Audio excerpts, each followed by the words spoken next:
Maraknya pungutan parkir liar di berbagai titik di Kota Denpasar membuat pihak PD Parkir geram.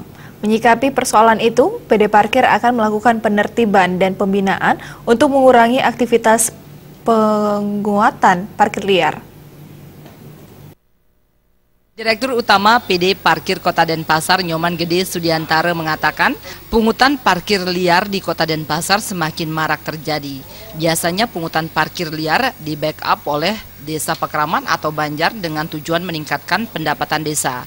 Cara kerjanya dengan mencetak karcis sendiri karena tidak memiliki izin resmi dari PD Parkir.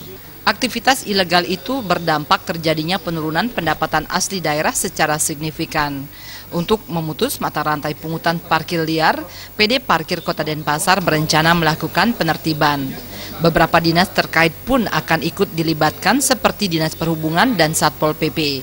Nantinya setelah ditertibkan, oknum yang memungut parkir liar akan diberi pengarahan dan pembinaan melalui pendekatan persuasif.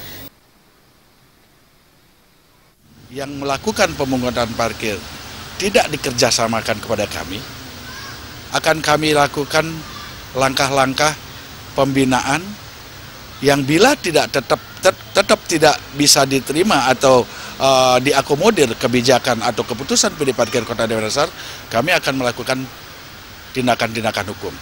Karena ada kemungkinan sekarang di beberapa titik itu ada menggunakan karcis parkir sesuka hati dengan menggunakan nama kelompok, nama Banjar. Sudiantara mengakui pungutan parkir liar berlangsung masif di berbagai titik di Kota Denpasar. Pihak PD Parkir Kota Denpasar tidak segan akan mengambil langkah hukum bagi oknum yang terus membandel. Martana dan Riase, Bali TV.